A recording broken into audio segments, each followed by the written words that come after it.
Hola, hola, bienvenidos a Bigles, centinela de los últimos tiempos. Acabo de meterme en el río. Exquisito. Helado, helado, helado. El agua helada, maravillosa. Bueno, hace 2 días atrás estaba orando en el Santísimo del templo parroquial de mi pueblo, del pueblo que yo he adoptado, y ahí tuve una moción, una sugerencia mientras estaba en la oración de hablar de este tema, el que voy a tratar ahora. Y sincrónicamente me llegó en mi WhatsApp el, un texto de nuestro psicólogo, que es nuestro amigo en el canal, que ya ha hecho varias videos de las cosas que él escribe, y lo traje para leerlo. Pero antes de leer, quiero contarles algunas cosas entretenidas sobre este tema. Primero, cuando uno se convierte, yo comencé a leer esta Biblia, la traje para acá, al campo aquí. Esta Biblia es la Biblia con la que me convertí leyendo. Biblia católica, traducción Straubinger, 1958, del rito antiguo antes del Concilio Vaticano II. Podría estar una hora haciendo un video sobre cómo es la Biblia de bonita, qué sé yo, ahí por ejemplo tienen ustedes esa Jesús hablando con los maestros de la ley, cuando se perdió a los 12 años. Después acá en la última página aparece, este es un cuadro, yo lo encuentro delicioso, o sea, ay, ay, ay, se me puso a llover. ¿Por qué se pone a llover? Digo yo, nada que ver. Ya, ahí está. Este, qué bello es. Jesús y el joven rico. Bellísimo. Bueno, esta es la gran Biblia. Y leyendo esta Biblia, comencé a leerla cuando vino el pronunciamiento militar el 11 de septiembre de 1973. Cumplí los 14 años y en forma inmediata empecé a leer la Biblia porque consideraba que era una obligación de cultura general leer la Biblia. Bueno, empecé por el Antiguo Testamento, de repente me vi empantanado en el Antiguo Testamento y me fui, linda la lluvia, y me fui a los libros sapiensales, que lamentablemente las Biblias protestantes no tienen nada más que el Eclesiastés. Yo estuve con el Eclesiastés, todo es vanidad de vanidades bajo el sol. Me fui al libro de la sabiduría, que es precioso, el eclesiástico, el libro de los proverbios, el cantar de los cantares. Y finalmente, cuando cumplí 15 años, el 11 de septiembre de 1974, acompañé a mi padre y a Juan Diego Dávila a la primera celebración del pronunciamiento militar, y de ahí yo dije, ya tengo 15 años y puedo entrar a leer el Nuevo Testamento.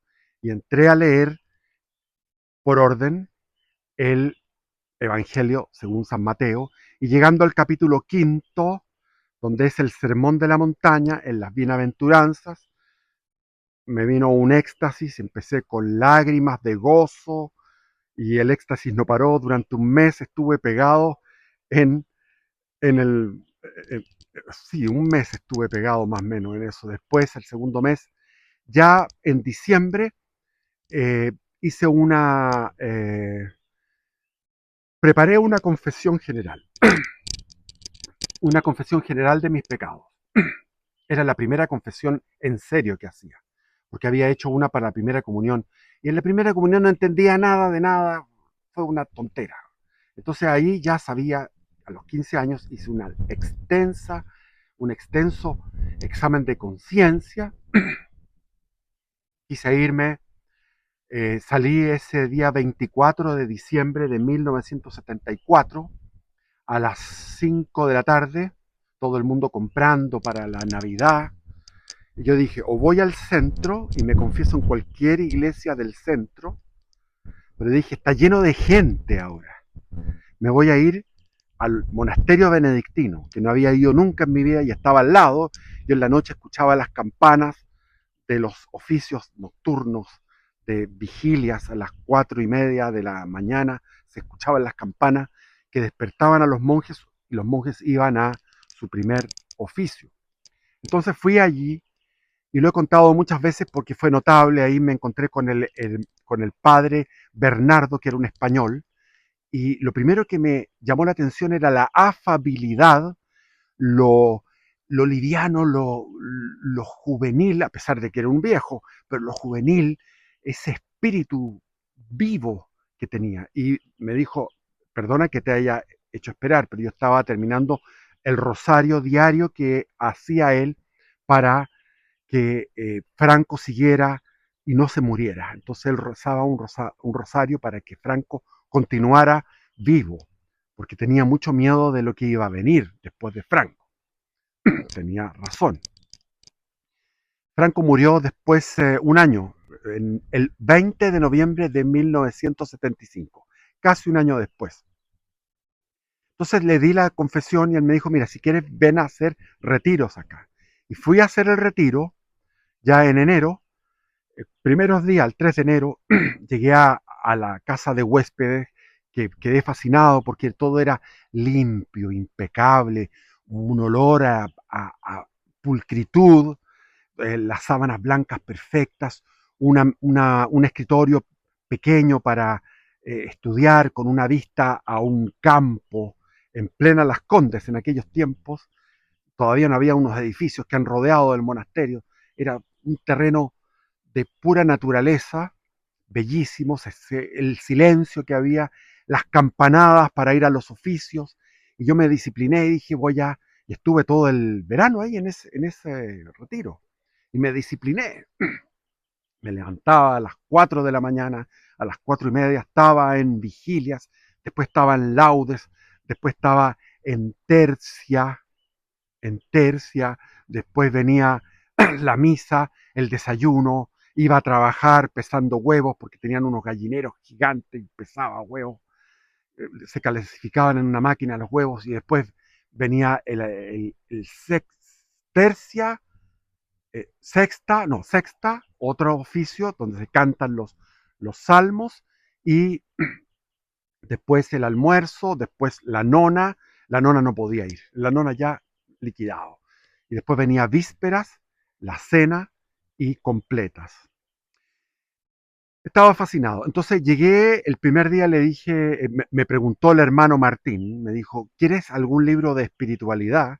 Y yo ya había leído fragmentos de una colección, o sea, hay una colección de hombres de espíritu en la biblioteca de mi padre que era Ignacio de Loyola, George Fox, Wycliffe, Mahoma, Confucio, Lao Tse, Krishna, ¿qué otra cosa más? Los hombres de espíritu. Y había uno que era Santo Tomás de Aquino y había leído partes de la Suma Teológica, me daba una paz tremendo eso de estar leyendo la Suma Teológica a los 14 años, fue a los 14. Entonces le dije, tráigame la Suma Teológica. Y se cagó de la risa. Me dijo, pero ¿cómo te voy a traer la Suma Teológica? Si es como traerte la Enciclopedia Espasa. Son como 20 y tantos tomos en papel Biblia. Y se reía. Bueno, tráeme algo que a tu criterio, le dije al hermano Martín. Y el hermano Martín, que es un arquitecto de primera, porque fue el que diseñó ese monasterio en Las Condes, que es un diseño arquitectónico. Yo no sé por qué no ha ido nunca a Federico Sánchez para allá, porque es para cómo con una arquitectura hipermoderna puedes entrar en un recogimiento interior. Bueno, me pasó un libro que se llamaba Teología de la Perfección Cristiana de Rollo Marín y comencé a leerlo todas las tardes, sagradamente, todo ese mes de enero, oraba, estaba en oración, estaba en éxtasis, seguía con las delicias de la conversión, pero iba leyendo todo lo que era el camino de la perfección cristiana. Y yo les digo que nosotros, actualmente en estos tiempos, el 99,9% de los creyentes, no me refiero a los que están en caminos extraviados o son ateos o qué sé yo, no, o son peor los que están, no hablemos de los que están con el demonio, porque para mí una persona de izquierda actualmente es una persona que está poseída o infestada por el demonio. No hablemos de eso, pero hablemos de lo que lo normal, la gente que va a misa, la gente que reza el rosario, los que nos confesamos y estamos un poco, como dice el buen chileno, a saltos y pedos, saltando apenas de salto de mata, tratando de mantener el estado de gracia a través de la confesión, de la comunión, de actos de contrición y poder estar en un estado de amistad y de gracia con Dios. Nosotros estamos en eso, tratando de estar ahí. Pero en la teología de la perfección cristiana, cuando leí eso, quedé sorprendido los niveles que hay a partir de este nivel que nosotros estamos. Me refiero al 99% o 98%. Quizás hay un 2% de los creyentes que ya están en un nivel superior. Entonces comienza lo que se llama la vía purgativa, la etapa de la purgación, la vía purgativa. Después viene la vía iluminativa. Y en tercer lugar, la vía unitiva. Los santos, los que están, los beatos, los que son siervos de Dios, beatos y santos, aquellos que han tenido una vida espléndida de heroísmo, de virtudes heroicas, de fe, esperanza, caridad, fortaleza, prudencia, templanza, humildad, etcétera. Estos personajes que son famosos y que hay miles y que son súper inteligentes, porque para ser santo hay que ser inteligente. Ustedes me dirán, ¿y qué pasó con el santo cura de Ars? Bueno, el santo cura de Ars no era bueno para el estudio y le iba mal en todo, lo tuvieron que aprobar a la mano porque se dieron cuenta que iba a ser un gran sacerdote y como que le regalaron los exámenes al santo cura de Ars, pero el tipo tenía una agudeza, o sea, el Espíritu Santo engendra otro intelecto a partir de tu ascesis, de tu trabajo interior. Cuando tú estás en un trabajo interior, cambia la mente, cambia el intelecto. Por eso que los santos son inteligentes, brillantes, son agudos, tienen voluntad, tienen una fuerza de voluntad inmensa. Son tremendos los santos. Entonces, uno va viendo en ese libro, Teología de la Perfección Cristiana, cómo hay etapas. Entonces, la primera etapa, que es la que estamos nosotros, así, como dice, a salto de mata apenas, tratando de mantenernos, pero después viene una elevación, otra elevación y otra elevación. Resulta que después en la etapa purgativa hay como varias etapas intermedias, está todo esto estudiado. Después en la etapa iluminativa se traslapa, o sea, va la etapa purgativa, comienza después la iluminativa en paralelo, en simultaneidad a la etapa purgativa y viene después la unitiva. La unitiva comienza también en nuestro estado. Tenemos una cierta unitividad. Unitiva es porque estás unido a Dios. Ya no eres tú, sino que es Cristo quien vive en mí, como dice San Pablo. Pero en estos tiempos de la New Age, de miles de mensajes diferentes, de escuelas, de disciplinas dentro de la Iglesia Católica, fuera, un montón de corrientes protestantes y en la New Age, corrientes. Entonces dice San Pablo, aquel que sigue el viento doctrinal por aquí, por allá, y no se queda quieto. Tenemos que quedarnos quietos y asumir un camino, una disciplina, una congregación. Congregarnos en un solo camino. A todo esto yo me arrepiento de haberles dicho que no vayan a la misa y he pelado a la misa, que la misa es insoportable como está, pero yo pienso que hay que ir igual a la misa del domingo y llevar estos auriculares, estos protectores para el sonido que te dan silencio y ocuparlos en el momento de la comunión, ponérselos, seguir sentado o arrodillado sin tomar en cuenta ni los avisos parroquiales ni, ni la bendición, nada. Quedarse ahí en oración. Ese es nuestro acto de rebeldía, de santísima rebeldía, de recibir a nuestro Señor en su cuerpo, alma, divinidad en esta hostia y recibirlo con dignidad en nuestro corazón. Cierra capítulo.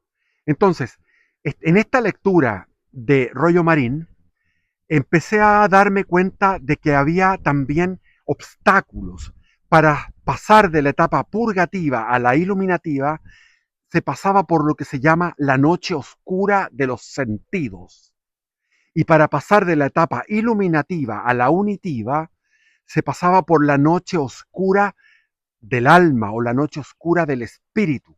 Por lo tanto, esto es una metáfora que ocupó el gran santo que se llama San Juan de la Cruz, el carmelita español, que estuvo preso en Toledo en circunstancias terribles, lo metieron preso los mismos hermanos, acusándolo de no me acuerdo qué, y él ahí en esa situación durísima escribió el cántico espiritual, que es un cántico de una poesía extrema, de una belleza extrema, de una alabanza extrema, y va cantando en esta poesía cómo el alma va elevándose hacia Dios. Y ahí él ocupa esta metáfora de la noche oscura, porque hay noches que no son oscuras, hay noches con luna llena, con estrellas.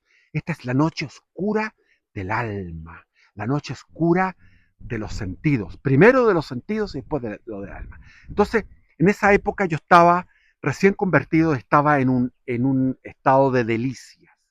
Y leyendo este libro me fui preparando, sin querer, para lo que venía después. En marzo regresaba al colegio, venían los estudios, venían los compañeros que no podían entender lo que me pasaba, que estaba yo como en un estado completamente fuera de la normalidad, usaba silicio, o sea, me mortificaba, estaba en un estado de ascesis. Ascesis es buscar superar los deleites de los sentidos. Y naturalmente hay sentidos que son los sentidos que te conocemos, la vista, el olfato, el gusto, el tacto. Entonces uno puede mortificar los sentidos, como recomendaba Francisco de Asís, para no mirar a las damas, cuando las damas son muy atractivas, entonces uno mira a lo lejos, a lo lejos. Porque si uno las mira, las va a desear, sobre todo con la moda que ya existía en aquellos tiempos de los años 70. Ahora, Fray Luis de León decía, qué hermosura cuando a la dama le soplaba el viento en contra y los vestidos se ajustaban a sus formas y él veía entonces los muslos y el entrepiernas, y ese era Fray Luis de León, que era medio pícaro en su poesía. Ay, qué descansada vida, la del que huye del mundanal ruido y sigue la escondida senda por donde han ido los pocos sabios que en el mundo han sido. Entonces, me dediqué a la mortificación potentemente, pero Dios mismo me mortificó. ¿Por qué? Porque yo mortificaba los sentidos externos, pero existen los sentidos internos, el sentido de el disfrutar, el gozar de los pensamientos, el gozo intelectual, el gozo imaginativo. Entonces yo, por ejemplo, podía estar, cuando estaba de joven, en esta situación, me llevaban a la playa, y yo en la playa decía, no puedo ver tantos cuerpos, porque estaba en unas playas extraordinarias. Entonces ahí veía, por ejemplo, Zapallar, veía cuerpos espectaculares, decía yo, no puedo ver estos cuerpos que están tendidos, están con la espalda al sol, y la espalda incluye un montón de bellezas femeninas, y decía, esto es para sufrir, para agarrar un cuchillo y rajarse de todo por el deseo que daba eso. Entonces yo lo que hacía era mirar las estrellas, mirar el mar, contemplar el mar, leer libros espirituales, y de repente yo agarraba la arena y veía todos esos granitos de arena, por miles de granitos de arena en mi mano, y en ese momento pensé, dije, si uno de estos granos de arena fuera el universo, este universo de 700.000 millones de años luz de distancia, con 200.000 galaxias y con cada una con 100.000, 200, 300.000 estrellas, y todo esto fuera un puro grano de arena y hubiera otros universos y toda esta playa fuera un vientre lleno de universos en la infinitud de Dios, eso podría ser todos los universos que están en esta playa, en, est, en todos estos granitos que son toneladas y toneladas, que podrían venir camiones y camiones y camiones a llevarse esta cantidad de granos de arena. Si todos estos universos pudieran concentrarse en un solo grano, y Dios sigue siendo infinito. Ese gozo es el gozo intelectual, el gozo de sentir a Dios.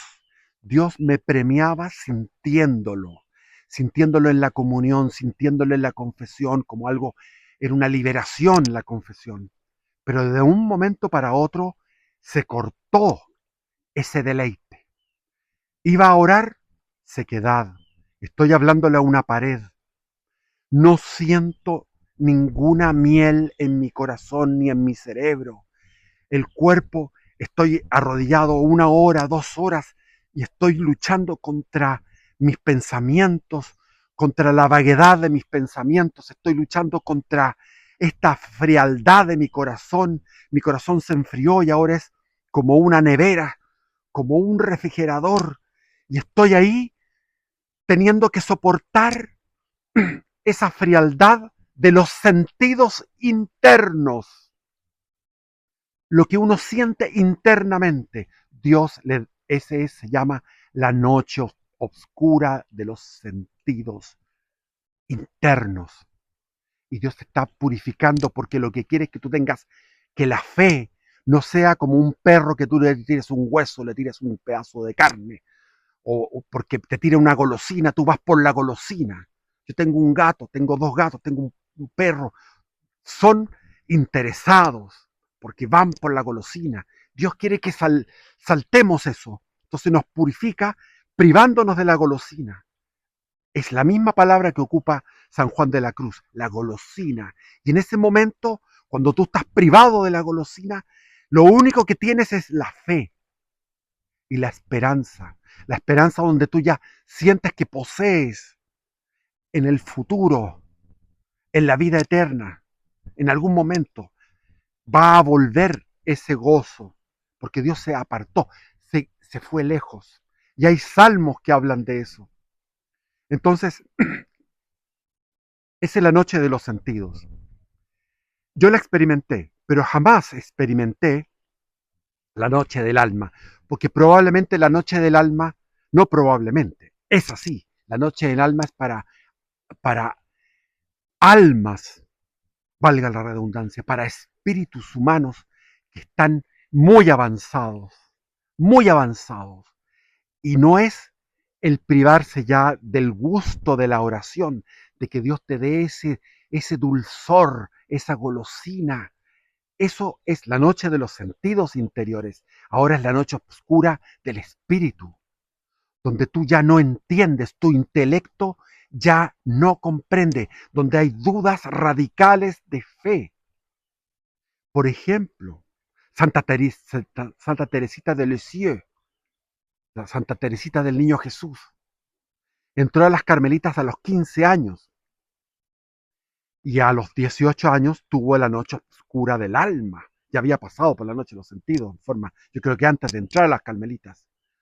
Sus hermanas también eran santas, era una familia santa, la mamá era una santa y el papá también, todos eran santos en esa familia francesa. La mamá tenía un taller de costura, me acuerdo, y ella viajó con su familia, que era como de clase media alta, fueron en tren, recorriendo Francia, llegaron a Italia y ella llegaron al Vaticano y ella habló con el Papa y le dijo, quiero entrar lo antes posible a los carmelitas, no me aguanto más. Y el Papa dijo, oye, esto es increíble. Y le dieron una dispensa, un permiso para que entrara más joven. Y ella tuvo la noche del alma, la noche del espíritu. Estuvo años manteniendo en la rutina de levantarse a la misma hora, eh, eh, rezar con las otras hermanitas, ser la más amable, ser la más caritativa, hacer los trabajos que tenía que hacer. Eh, Impresionante, Santa Teresita de Lisieux. Y así también nos cuenta Santa Teresa de Calcuta, que iba a buscar a los enfermos, a los que estaban indigentes en la calle, en Calcuta, moribundos, y ella decía, ¿para qué hago esto? ¿Qué es esto? Si van a seguir habiendo enfermos, si no sé si Cristo está bien o está mal, dudas de fe, dudas, dudas fuertes del intelecto, el alma se apaga, ya no son los sentidos interiores, es más profundo. Y eso es una prueba tremenda que los santos pasan ahí de la vía iluminativa a la vía unitiva, porque perseveran. Santa Teresa de Calcuta estuvo 30 años en la noche del alma, sin recompensas interiores y dedicada a la caridad in extremo. Y así podemos ver las historias de diferentes santos, son miles de santos, todos fueron pasando por esta especie de camino irredarguible y matemático. También hay un momento en que los demás te tratan mal. Cuando tú estás avanzando en tu camino, viene la reacción de los demás. Los demás te tratan mal, empiezan a pelarte, empiezan a criticarte, viene la detracción, viene incluso la calumnia, viene una persecución de los demás. Ese es un instante también de crecimiento. Pero cuando uno está en pañales, cuando uno está mamando de, del seno, del pecho del Espíritu Santo y está mamando esa leche dulce, esa leche maternal, y uno está agú, es uno de pañales, y sin embargo, de pañales, yo fui al monasterio benedictino, estuve ese verano ahí, de pañales, porque criticaba todavía, ya me sentía con derecho a criticar, estaba criticando a los otros. Seguí con el vicio de la masturbación, pero que era una, era como decía San Pablo, el aguijón de la carne, es decir, había un aguijón que me tiraba hacia la humildad. Mira, tú que te crees santo, que te crees macanudo porque estás ahora en una conversión maravillosa, estás cayendo en esto. Por lo tanto, siente tu miseria. Y, y después viene la plenitud en su momento.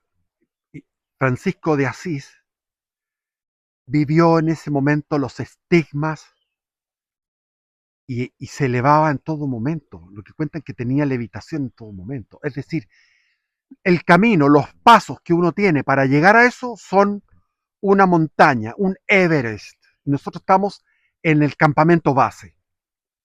Estamos a 300 metros de altura con respecto al valle. Pero más arriba hay un otro campamento que está a 1000 metros y otro que está a 3000 metros y así hasta llegar a los 9000 metros o 10.000 metros, como quiera. Voy a hacer un Everest de 10.000 metros. Entonces, ese es el camino de perfección. Y nuestro amigo, el psicólogo, me mandó una cosa que nada que ver, pero interesante, porque está como para lo que vivimos actualmente, el tema de la cruz. Voy a tener que leerlo, a ver que no se me... Un momentito. Vean el río por mientras. Esto del teléfono. Roberto García. La noche oscura del alma, cuando duelen los sentidos y el espíritu. Curiosa sensación aquella de sentir dolores físicos, espirituales y afectivos, pero a la vez sentir el amor de Dios de forma tan intensa en nuestro ser que no hay dolor que aplaque semejante dicha.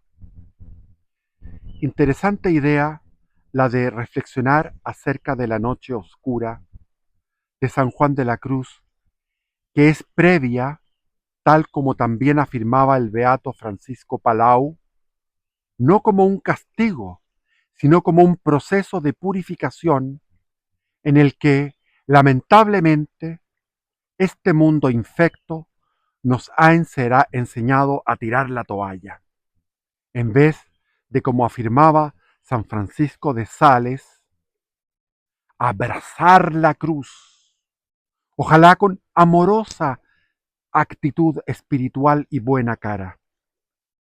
Pregunto, ¿quién de nosotros abraza la cruz con buena cara y actitud amorosa espiritual? Continúo.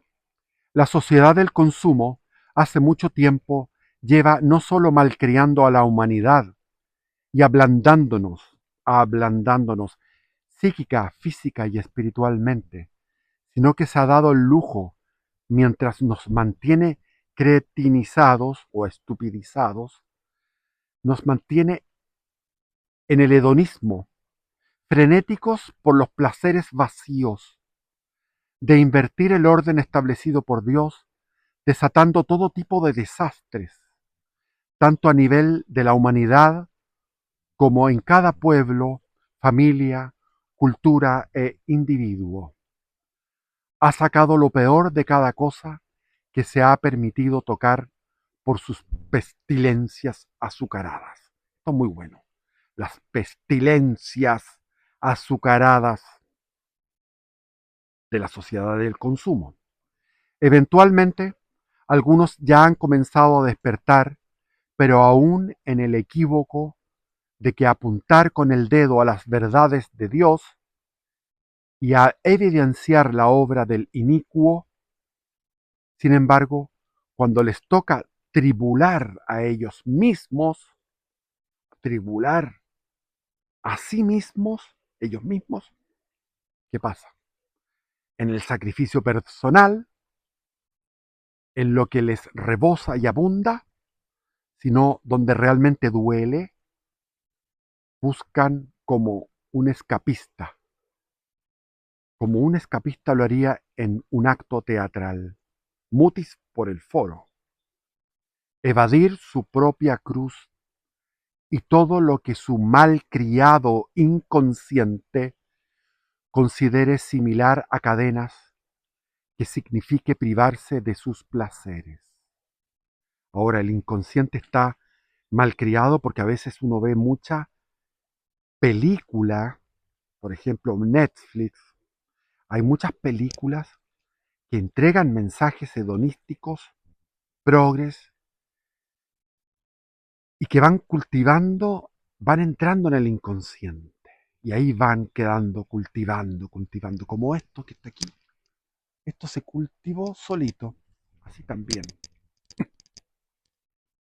Es tan evidente que esto nos tiene condenados al circo que estamos viviendo, como personas y humanidad colectiva. La tesis es preocupante, porque hay un diagnóstico precisamente, en que la posmodernidad, con sus lentejuelas y melíferas inundaciones al placer humano, ha llevado al ser humano a la condición de un marshmallow. En mi época existía el marshmallow, que es un dulce de sustancia que le llaman. Eso se llama el marshmallow. Una sustancia más parecida a una ameba blanca, carente de estructura, que una persona digna, fuerte y determinada a hacer el bien que pide a la misma sociedad, partiendo por sí misma, con disciplina e hidalguía. La enfermedad del demonio sobre nuestras vidas no está entonces Desde mi humilde tesis, al correlacionar a estos autores, nombró unos autores, desconectada de nuestras secretas miserias interiores. Justamente la tesis de Santa Teresita de Lisieux, la que yo mencioné, que murió a los 25 años y que es doctora de la Iglesia, entre los 15 y los 25 años, escribió unas obras espirituales extraordinarias, extraordinarias. Yo he leído la vida de ella, la vida de un alma, la autobiografía, he leído sus reflexiones, son tremendas. La Santa Teresita de Lisieux, se la recomiendo, es demasiado buena, buenísima. Y murió a los 25. Esos son cohetes al cielo. Santa Teresita de Lisieux, en que da especial hincapié al efecto compuesto de los pequeños actos en sumatoria de hasta la persona más simple y anónima, pues estos suman o restan. Estos actos suman o restan a la sinfonía de Dios, así como potencialmente al descuidarnos y al descuidar estos actos pequeños, al inicuo. Sumamos al inicuo. Dicho de otra forma, tenemos la responsabilidad de ser honestos intelectualmente y reconocernos como sembradores de pecados en nuestra intimidad antes de vivir quejándonos teatralmente. La captividad infernal es un fenómeno que no se puede entender si no se quita el velo a la torre de marfil de la psiquiatría moderna, en la que varios autores acusan con justicia correcta que es una ciencia reduccionista mal intencionada. Aquí está hablando de que la psiquiatría moderna es una ciencia reduccionista mal intencionada que intenta reducir la complejidad del dolor a la enfermedad, a una tipología, a una taxonomía, a una enumeración de distintos trastornos, ¿no? A meros procesos de desbalance neuroquímicos. Yo soy de la opinión, que no lo dice aquí el autor, pero yo soy de la opinión que los desequilibrios neuroquímicos no vienen dados por un problema espiritual anterior a los desequilibrios neuroquímicos. Estos autores, difamados y silenciados, han descubierto que los parásitos espirituales del Averno se alimentan de ciertas emociones, conductas y actitudes del ser humano. De ser así, entonces cabe la honesta pregunta: ¿a qué fuerzas estoy alimentando con mi proceder cotidiano? ¿Al reino de Dios o a la vereda contraria? Hacerse cargo de la propia cruz no solo inmiscuye el arduo estudio de la palabra, la oración y ser buena persona en grandes rasgos, sino hacer exhaustivas y continuas revisiones de la coherencia en nosotros mismos, pues no estamos desconectados de lo que está sucediendo a nivel colectivo. Y como dicen las Sagradas Escrituras, no se puede servir a dos señores.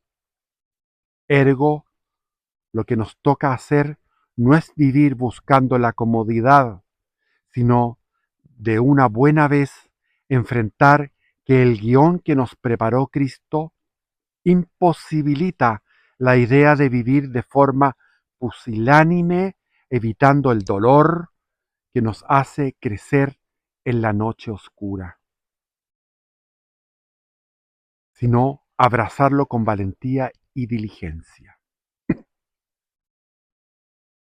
Si aprendemos a reconocer que sin cruz no hay gloria y que todos tenemos claramente una buena idea de qué es lo que debemos enfrentar hoy mismo para purificarnos en la noche de los sentidos y después de ella en la noche oscura del espíritu, tendríamos menos de qué quejarnos pues nos guste o no, somos parte de la sinfonía del Señor y eso quiere decir que si tenemos nuestros dones y responsabilidades desafinadas, estamos arruinando la melodía de Dios o al menos desacoplados de los que sí hacen su tarea santamente y entonces estamos sumando puntos al sabotaje terrorista del primer revolucionario resentido de la historia del cielo, que es Lucifer.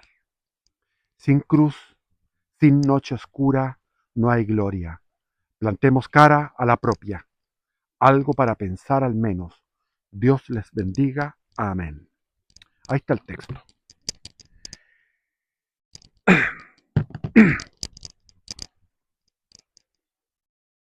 He hablado, y es una obsesión mía, hablar a los evangélicos, a los protestantes. Les he dicho hasta el cansancio que existe una sola iglesia verdadera, porque esa iglesia tiene mucho más de lo que ellos tienen.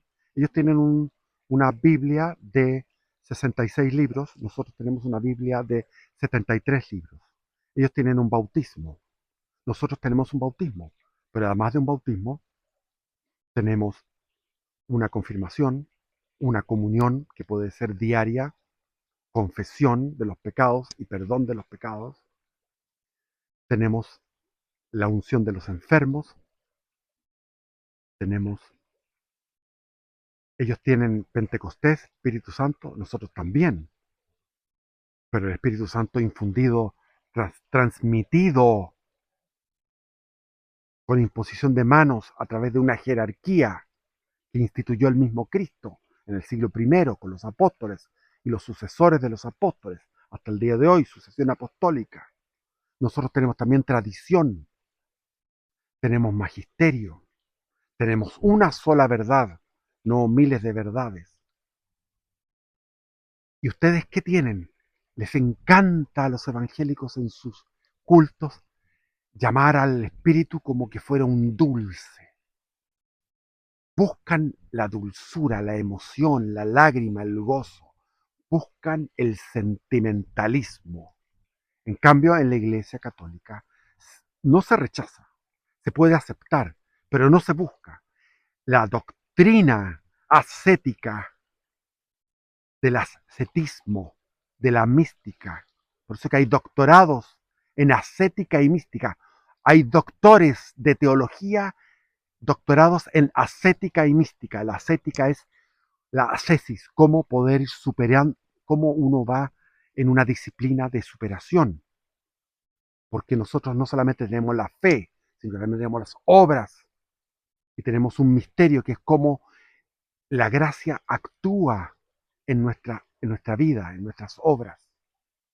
Entonces, ¿qué pasa en los templos, llamados templos, que son verdaderos gimnasios o almacenes de mayoristas, en esos cuadriláteros, en esos cubos feos que le llaman templos, los evangélicos? ¿Qué hacen ahí?